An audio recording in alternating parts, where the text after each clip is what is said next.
Hey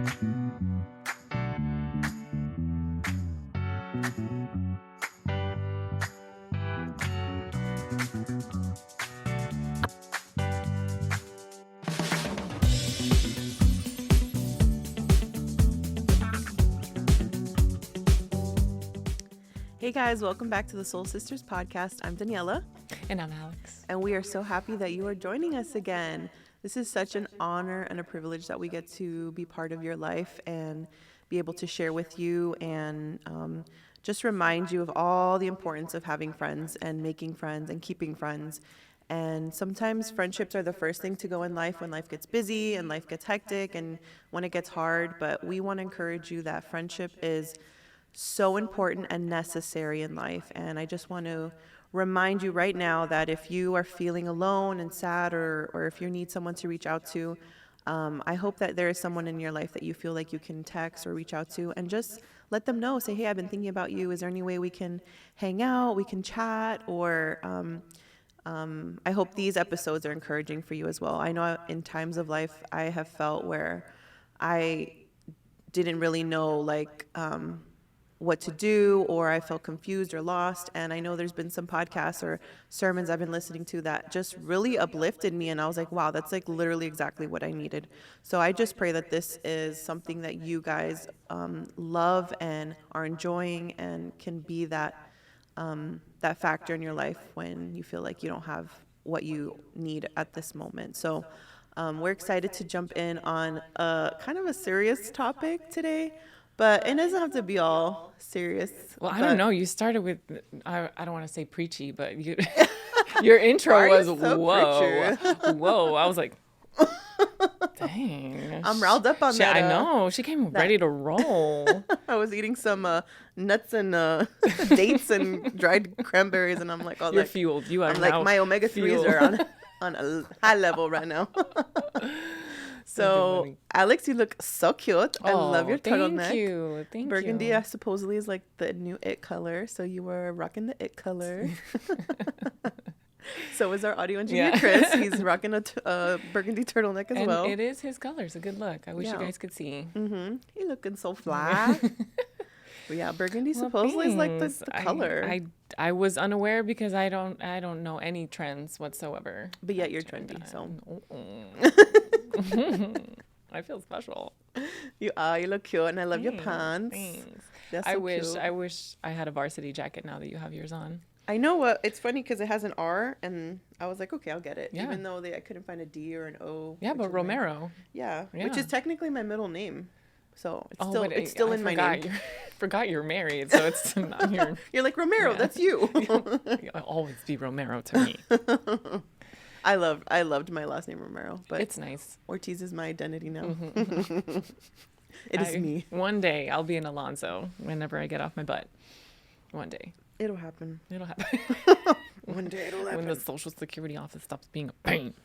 Honestly, like I said before, the only thing that made me do it was having kids. And I was like, okay, now I really got to make sure my last name matches because I'm not going to be having two different mishmash of kids. Mishmash. It's like, it seems like you're ready to leave. I'm like, I'm going to name my kids Romero. And he's like, what? No, Danny would never. He would no. He would leave. He'd be like, no. Then it's over. Because he would never accept that. Leave. Oh my gosh. Then you'd be AA. Yeah. Alex Alonso. Alcoholic Anonymous. I'm D.O. Do. I'm also right now currently alternating current, AC or air conditioning. Mm-hmm. Your AC, that's cool. Why did we get into this? I don't know. All right. I think we're scared to we're tackle the topic. So we're like, let's just about the topic. So it is anger. Mm-hmm. Mm-hmm. And I guess we're going to kind of dive into maybe anger points in relationships, how to deal with that, and how to kind of switch it up from anger to, you said, gratefulness. So. Yeah, because I think that, obviously we're just humans and things happen and relationships can go from really positive to really negative quickly, or they can just be, little moments of anger or frustration, and figuring out how to deal with that sometimes. And I've been not dealing, but we've been trying to figure out good outlets, like for my son. He's been dealing with anger issues, and we've been seeking out counseling and trying different parenting tactics. And ultimately, I've really been diving into the subject matter of anger and figuring out, like, what does it come from? What is it all about? And realizing that anger is not a bad thing. Like, God put anger in us for a reason. Like there's actually a good way to be angry. Like, if it fuels you to do something or drives you to do something positive, then that's good. It's when anger becomes sinful and we lash out with aggression, or like our words negativity. Yeah, with our actions or our words, then that's when anger becomes bad. But we can, I was telling Joshy, I was trying to explain to him, imagine you're trying to explain to a 7-year-old how anger works. I mean, it can be tricky. And I was like, look, Joshy, you see that poop? Literally, because we were in his room and I had just changed Jude's diaper, so it was like a nasty little bag of poop. Sorry, it's moms know about this. Yeah, no, it would work. It would work with that age group. You see that poop, Joshy? You see that diaper of poop? If I just let that sit there, it would get nastier and worse, and it would stink, and the whole house would smell bad. And I was like, we all poop. Poop is natural. We're supposed to poop. It comes out of us naturally, but if we don't take care of it, then it becomes an issue, and it just stinks up our life. And I was It's a good analogy. And after I said it, I was like, well, dang, that was actually a pretty good analogy. Write a book. I know. You should be one of the co-writers on what's that movie with all the emotions? Oh, Inside Out. Inside Out. Yeah, well, they're making a second one. I know. Now with anxiety, I think is. Dang, that's and it looks like a really cute character because her hair is like all over the place. So do you know who the voice is going to be? No, I don't. That would be so interesting to find out. That's so cute. But that was a good analogy. I was like, after I said it, I was like, well, dang, okay. I was surprised by my own analogy. I was like, wow, that actually makes a lot of sense. And so just to reiterate that anger is not bad, but we need to take care of it in a healthy way. Yeah, we need to let it out in a positive format. And I think letting it out is also a really key point, because I know, like we were talking about earlier, we are not like conflict resolution experts at all. Like both of us struggle with conflict resolution, and we both struggle with approaching hard conversations or pointing certain things out. Right. And, even dealing with anger sometimes and kind of just suppressing it. So we're coming 100% from a place of we're learning, and we want to keep learning, and we're not good at this necessarily. So, and I think a lot of people struggle, adults even, with the idea of how to handle their anger and how to have conflict resolution. And I think it just depends on how you grew up seeing that as a kid. Like, for me, the outlet was yelling, super confrontational, just very, very poor expression of that feeling. So I never wanted to. That always scared me. Right. So as I got older, I figured I don't want to feel those feelings of like,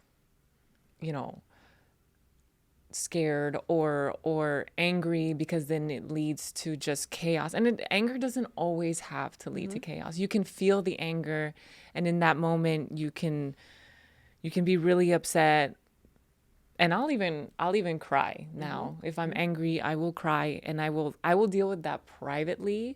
But when I confront, and it's really just gonna be my husband, because I don't, like I said, we're like you said, we're pretty passive with each other, and very go with the flow. So it's just like whatever you need, whatever you want, it doesn't bother me. But if there's something that I need to confront with my husband, and I'm not in the headspace where I can do it in a way that is conversational versus confrontational, then I won't approach it immediately.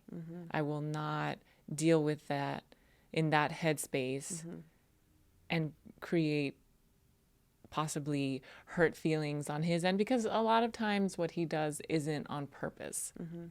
He's just not aware, because he has his own traumas and things that he's dealing with So he just doesn't understand, although he's gotten really, really good at kind of comprehending more, emotional intelligence. And so That's I have to give him props. That's good. But yeah, no, if I know that I cannot deal with that situation, like I said, in a You conversational kind of way, move yourself I away move myself away. and then think and then approach it, or do you kind of just like I think. let it? I think about it. I give it like a day. I give it a day because sometimes I know this sounds really mean because I know that people downplay hormonal situations in women, that time of the month, and they're like, "Oh, you're too emotional, whatever." Sometimes I can see it in myself. I can't speak for everyone, but sometimes I can see it in myself where like, okay, it's kind of getting to a time Yes. of the We month. know. We start feeling it. Yeah, We know where when things are we're like, happening. okay, maybe I'm just kind of taking it. So I kind of ruminate on it, and I think, and I kind of discuss it with myself for a little bit. And then if it's something that really continues to bother me for like the next day or two, then I'm like, okay, I need to say something. Unless it's something super outrageous, but it's It hardly rarely ever. happens. Yeah. Yeah. Yeah. Yeah. I've learned that people process things differently also. Like I know my husband needs time to process things. Like sometimes we can't have a back and forth conversation about something. Like if I bring something up, he sometimes needs to hear it and then like process it. He can't like respond necessarily immediately. And so that was a learning process for me, is that not everybody responds to Right.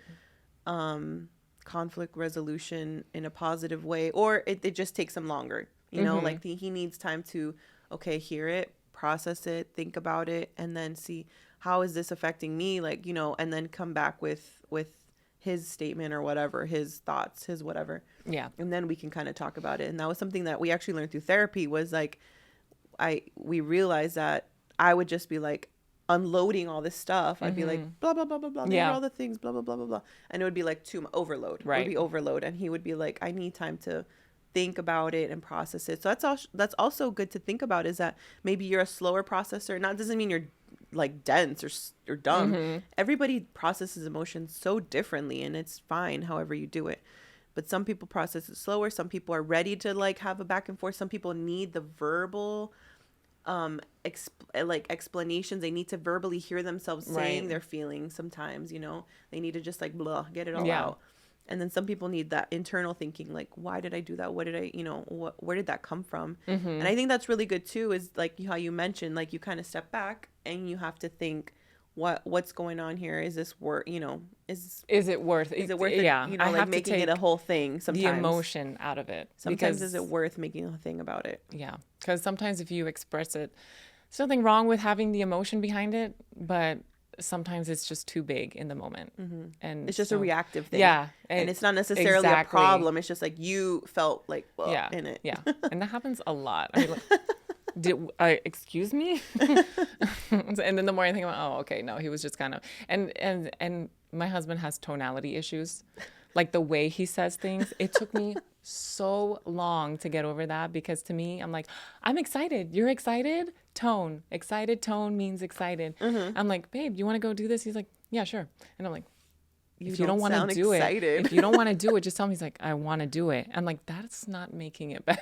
Yes. That's not helping.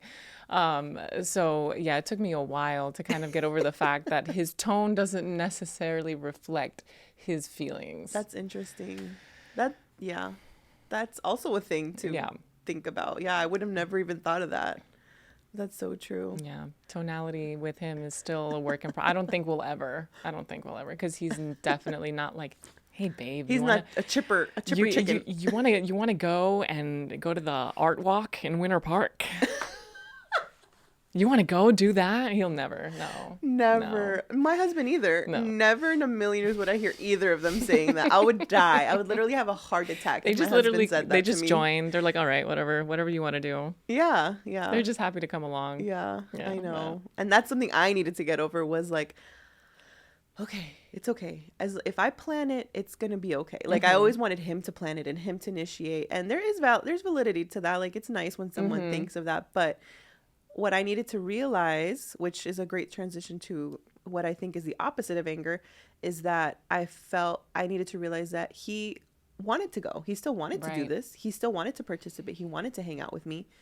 It's just that he's not a planner necessarily, you know, and he can plan sometimes, but overall, like, I kind of jumped the gun because I am a planner and I'm like, I want to like figure out what we're going to do and I want to make Right. it I cute. need to know how I the want night it is going to to be go. Yeah. romantic Yeah. or whatever. So that was me learning, okay, the fact that he wants to go and he's wanting to participate and he's making it happen is him validating that Right. this is good and he wants to do it. So I always struggled with that as like, oh, he never plans anything I and know. whatever. But I blame Disney. let's just always blame Disney. Disney and Hallmark. Yeah, it's all fake, guys. Movies are fake. Movies are fake. Movies are so fake. And don't ever compare your life to movies ever. I just feel like, ugh. Or social media. Or social media. Yeah. Gonna jump on that bandwagon really quick. Totally. I know. It's so hard when you see like perfection. It's so hard. Like we talked about it we had recorded a previous episode where we talked about like sometimes you just have to unfollow people because it just literally is like a visceral reaction to see these like perfect lives and you have full on jealousy and And you it's better to begin just not even see it. Just don't even look at it. Just don't even follow. I mean, I don't see why you would cause yourself to have that in your life. just to harbor that jealousy and that anger. Yeah, 'cause towards it's not- someone you don't even know. Exactly. It's not even positive. There's no positive stuff coming from it. Then I No. think it's not even Yeah, worth then it. it's not worth your time. But so the transition I think would be, you know, if we think of anger, we think the opposite would be peace, which is a good opposite. But to me, I think the real opposite of anger is gratefulness. And if we can start realizing all the things that we do have and we can zoom out. Literally, I have to tell myself zoom out all the time.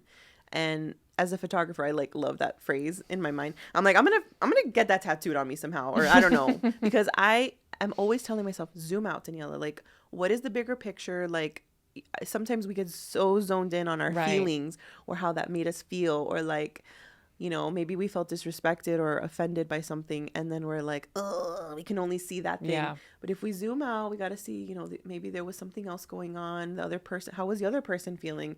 What kind of, are they like under super pressure right now? Are they under stress? Are they like not in a good headspace? Like, and really taking all these factors into account so that we don't respond immaturely or too quickly. Yeah. And I think that's really important. Yeah, no, it's tough. It's funny that you say that now because I'm not gonna lie. When you first said the opposite to anger is gratefulness, I was like, I don't know how, but we're gonna get there. But now that you're mentioning the whole zoom out, because I struggle with maintaining a peaceful relationship with my mom. Like she does things because I'm a millennial and I live with my mom because the housing market sucks. Okay. Whatever. We live there. It's 5 acres. You think there's enough space, but she always finds a way to annoy me. So she does like the smallest things that Yes. just annoy me so much. And I have to be like, okay, zoom out. Let's not hyper focus on it because I have to try to get in her headspace. She grew up differently. The way she wants to store things, keep things, use things is so different than how I want to do those things. And she tells me stories about her childhood and I try to process that. Like her childhood was difficult. Like there wasn't a lot of parental emotional support because guidance. because back then it was just these kids, whatever, they kind of raised themselves. Yeah. They'll back figure then. it out on their own. So, and obviously they came from poorer background. So they had to save everything. They had to, use everything to its fullest. And it's kind of taught me to be more conservative with the things I buy, but also just to understand, just to grasp her viewpoint, just to see that, okay, not everything she does is just to strictly annoy me. It's not that she wants to bother me. Right. It's just not that she's meaning to do that. yeah. And when I zoom out and then I have to think about, okay, well, we're here, we're not paying that much rent, we get all this space. And you know what, I do kind of, I want to kind of have my own life, but at the same time, I like watching over her. It gives me peace of mind, and I'm actually grateful for that. So saying that, yes, gratefulness is the opposite of anger does make sense.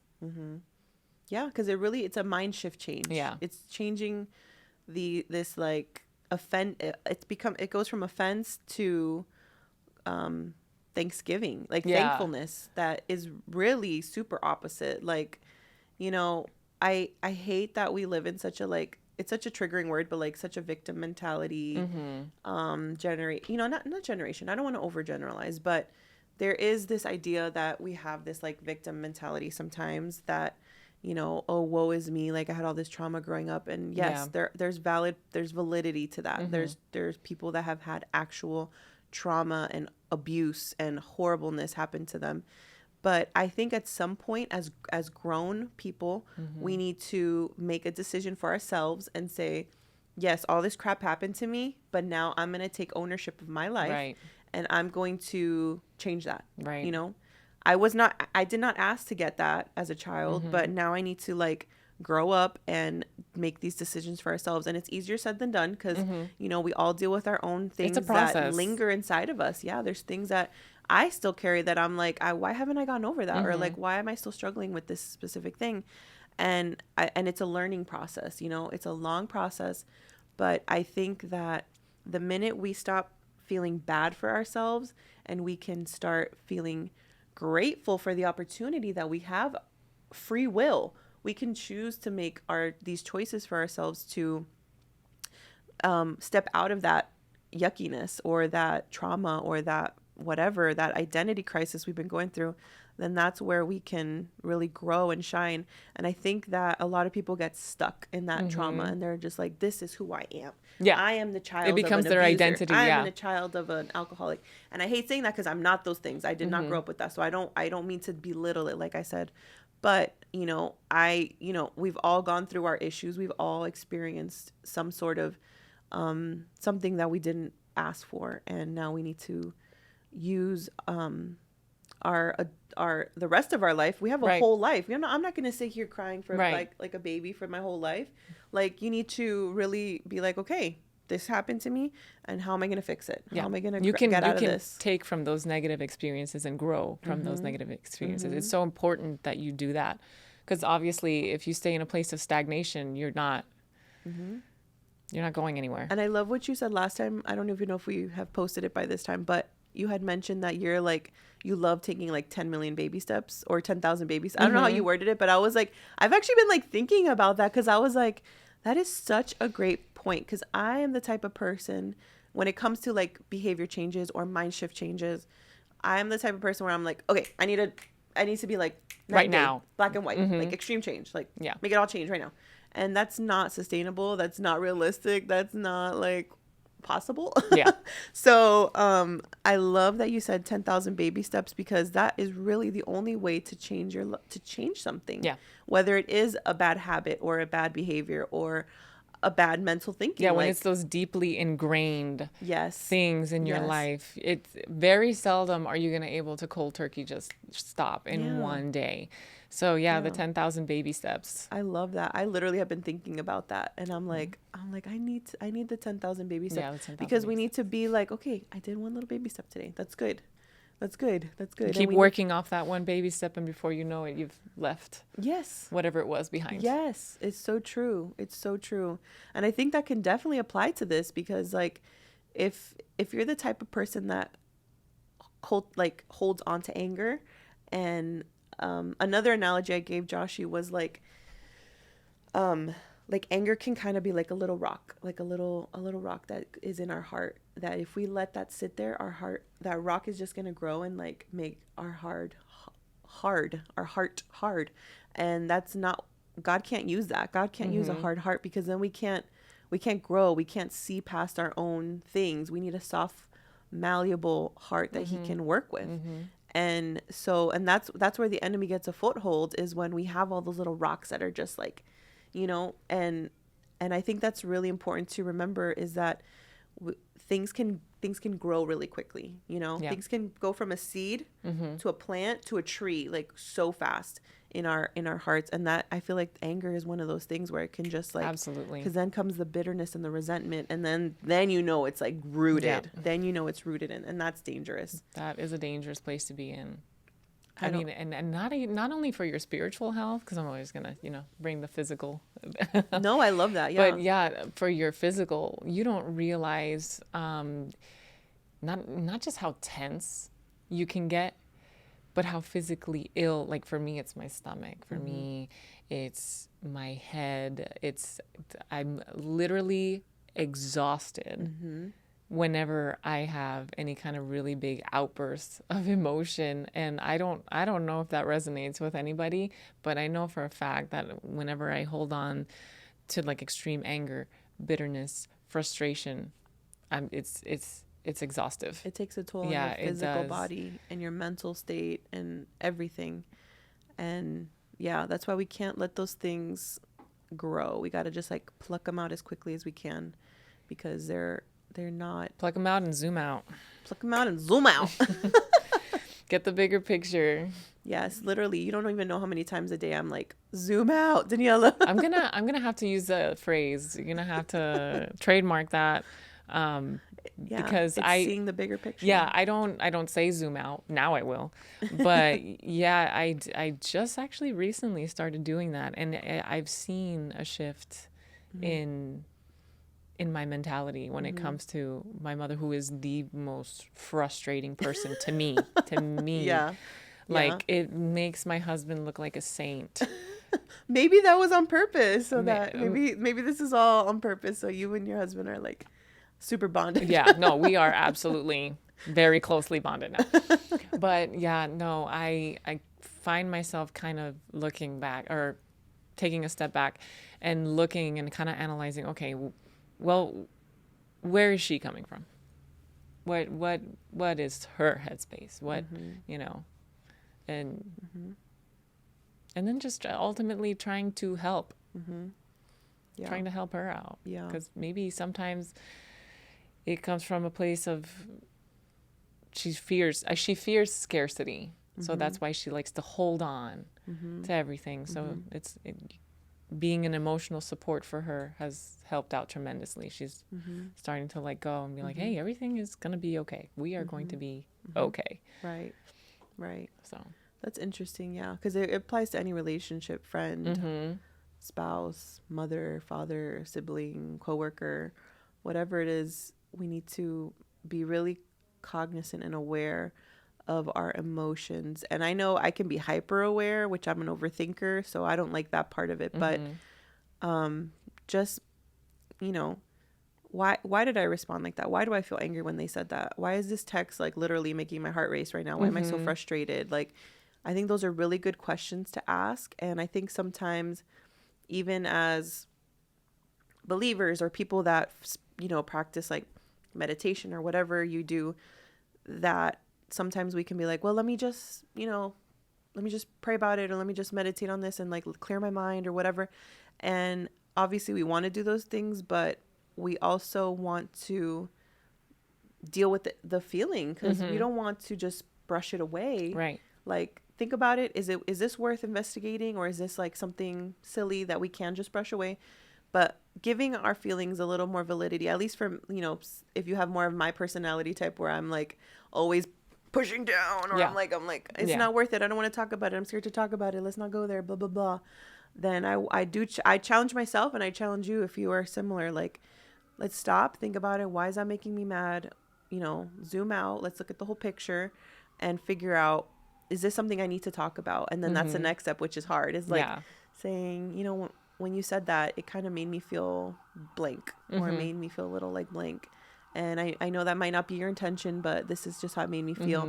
Because sometimes we do interact with like very aggressive or very abrasive people that don't realize, and unfortunately, everybody's different and everybody Right. can respond differently to different things. But at least we took care of it. Like, no, we don't Right. know. It's not there. You don't know what they're going to do. But Yeah. as long as we expressed ourselves, got it out, and spoke up for ourselves too. It's not really our responsibility to handle how they received Right. our honesty. Granted, I'm not saying to put it in a way that is, putting someone down or like Yeah, not disrespectful or like disrespectful. aggressive. But at the same time, if you are honest with someone about how you feel in a respectful, non-confrontational way, then however they handle it is up to them. Right.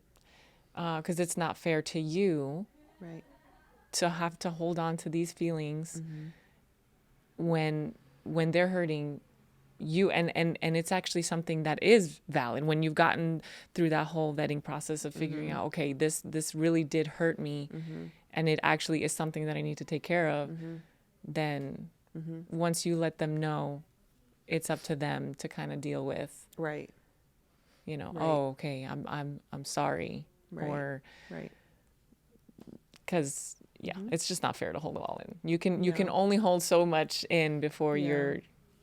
you reach a breaking point. Right. Yeah, it's not good to hold those things in. Yeah. It's definitely not good.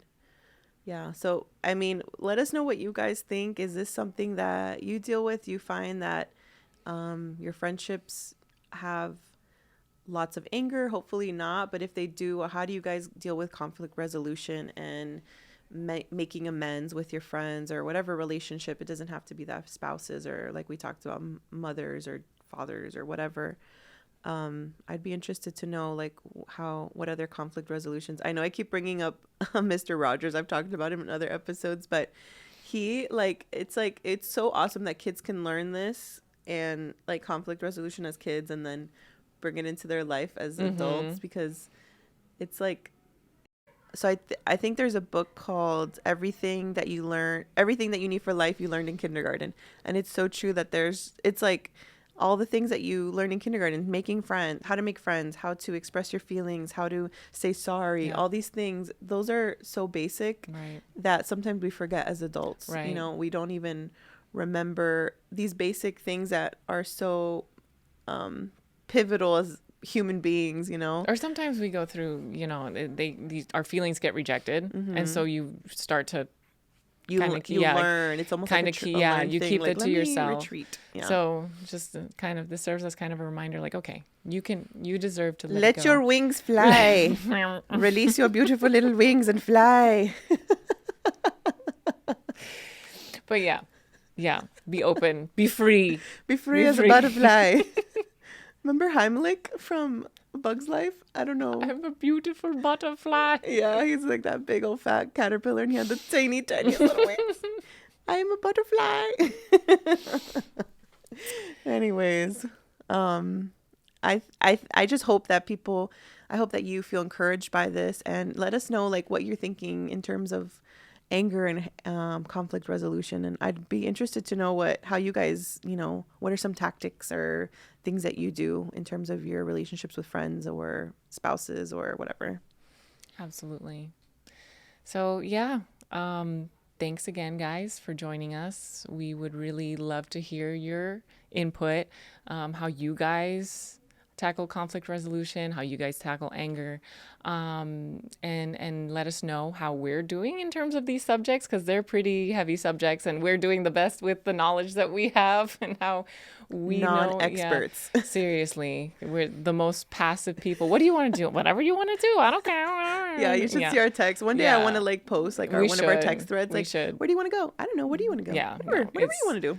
Want to do. But then as soon as my husband asks me, I'm like, well, not really. Yes. I get super opinionated with him, but yeah, let us know, your take, because ours is a hot take. So, so we'd love to hear from you guys. Mm-hmm. Like, subscribe, share with a friend, mm-hmm. And you guys could either agree or laugh at us, whatever. But at least you guys can bond over whatever it is that you guys do when watching our episodes. So love to see you guys, love to hear from you guys, and we hope to see you guys next week. Thanks, guys. Bye. Friends, thank you so much for listening to this episode of the Soul Sisters podcast. Our heart is to bring this encouraging content to you, and we ask that you join us by following or subscribing wherever you're listening from. And also, share this with a friend who would enjoy it. We love you, and we'll see you again next week for a new episode. Besitos!